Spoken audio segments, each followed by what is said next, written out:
최근에 지역의 문제가 전국화된 우리 골드라인 문제, 국토부, 기재부 등 정부 당국의 무책임, 신도시를 만들어 놓고 교통대책은 세우지 않아서 두량짜리 꼬마 경전철을 만들었던, 그리고 최근에 이태원 참사 이후에 본 의원을 비롯해서 많은 시민들이 장관님 이게 밀집도 285%라는 거는 이제는 아마 아셨을 텐데 이런 문제들 제기했음에도 불구하고 전혀 대책을 세우지 않다가 최근에 마치 전세 사기 피해자들의 비극적인 일들이 있고 나서 대책을 세우는 것처럼 올해만 15건의 과호흡 증세 뭐 이런 졸도 증세가 있었고, 그래서 최근에도 한 3건이 있고 나서야 장관님도 찾아가시고 대통령과 지시까지 있었던 이 문제에 대해서 좀 더 얘기를 해보도록 하겠습니다. 최근에 장관님도 2번인가 다녀와셨던 걸로 알고 있는데, 그리고 여러 가지 대책을 내오셨습니다. 전 다행스러운 일이라고 생각을 하고, 그 모든 대책이 다 한꺼번에 이루어져도 효과가 있을지 없을지가 문제인 건데,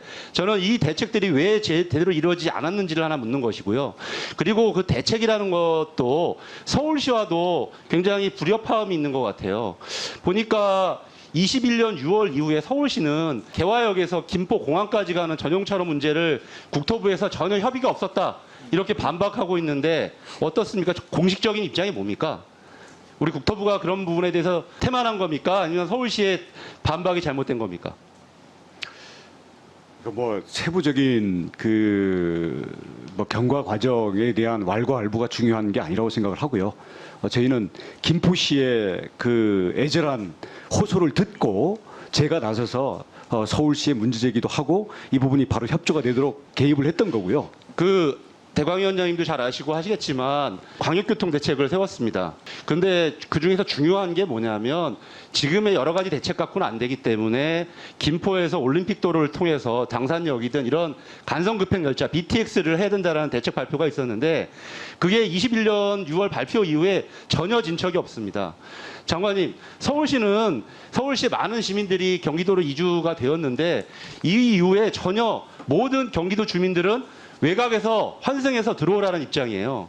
이 문제에 대해서 장관님은 어떻게 생각하십니까? 이렇게 전혀 협조를 하지 않는 서울시 태도가 올바르다고 생각하세요?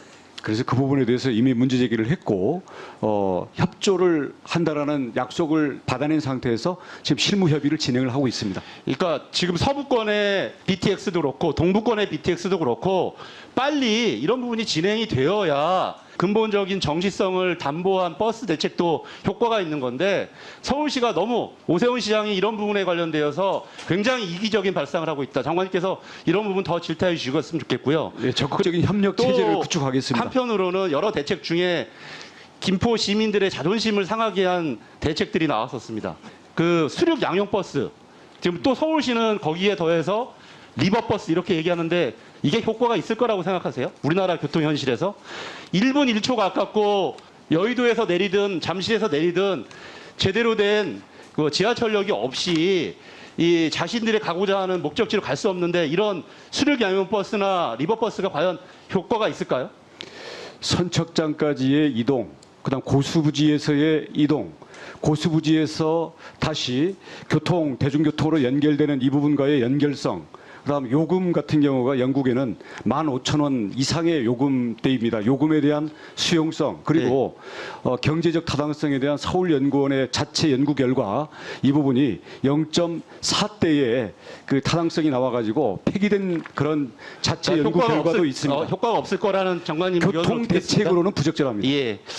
그래서 많은 시민 여러분들이 어떤 얘기 하시냐면 어제 대광위원장님한테 제가 개인적으로 말씀드렸는데 9호선 급행열차의 차량 기지가 개화역에 있습니다. 그런데 9호선 급행열차는 김포공항역에서만 출발을 해요.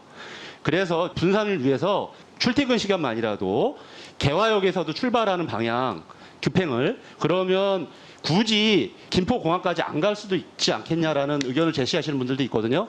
그래서 대광위원장님도 다시 한번 좀 살펴주셨으면 좋겠다. 예, 말씀하신 것처럼 버스도 그렇고 앞으로 그 도시철도도 그렇고 출발지와 목적지를 그 자체를 분산시키고 직접 연결하는 이런 방안을 저희들이 장관님이 강구하겠습니다. 가셨던 개화역에 환승 시설이 잘 되어 있어요. 그렇습니다. 어떻게 그걸 효과적으로 할 것인지에 대해서 제안 드리는 거니까 아무튼 분산시킬 수 있는 모든 방안을 연구해서 9호선 급행열차가 개화역에서도 출발할 수 있는 거. 그런데 근본적인 문제는 제가 여러 차례도 지적했고, 장관님 제가 21년도에 삭발한 거 아시죠? 아시나요? 아, 미처 몰랐습니다. 이 4차 광역철도 문제 때문에 삭발까지 했고 많은 시민들이 했었습니다. 다 이게 같은 절절한 말씀이라고 생각하는데 지금 제가 알기로는 기재부에서 4월 또는 5월에 예타 대상 심사가 있습니다. 서부광역급행철도, 인천 지하철 2호선 현장 이거에 대해서 반드시 이번에 대상 심사가 되어서 예타가 진행이 되어야 된다는 게 하나. 장관님 더 이제 뭐 국토부 손을 떠났지만 하셔야 될 거 하고 두 번째가 아까 김희국 의원님 말씀 주셨던 것처럼 5호선 문제예요. 우리 대광에서 중재를 하고 있지만 이 중재가 언제까지 갈지 모릅니다. 또 장관님 뭐 이제 그만두신다는 설도 있어요. 제가 전혀 들어보니까. 그렇지 않습니다. 그래서 시한을 정해 주셔야 될 것 같아요. 언제까지 중재를 마무리하겠다. 장관님 언제까지라고 대표해 주시겠습니까? 시안을 여기서 이제 말씀드리기는 좀 그렇고요. 예, 예. 김포 시민들이 믿지 않습니다. 계속 인천시 입장하고 김포시 입장 다 다르다고만 얘기하면서 끝까지 갈 거예요. 그래서 시한을 정해 주셔야 됩니다. 장관님 나가시기 전에 빨리 정하셔야 될 것 같은데. 해결하고 가더라도 가겠습니다. 그리고 아까도 말씀드렸던 것처럼 그리고 나서 5호선 문제가 되려면 그 시한이 정해져서 노선이 확정이 돼야 되고 예타 문제 있습니다. 지난번에 장관님 적극적인 의지 주신 의사 밝혀주셨는데 오늘 김희국 의원이 질문하는 걸 보니까 또 이게 기재부 소관이다 이렇게 좀 넘기시려는 듯한 태도를 보여서 이 문제도 매듭 짓고 나가실 때 나가시더라도 해주셔야 될 것 같습니다.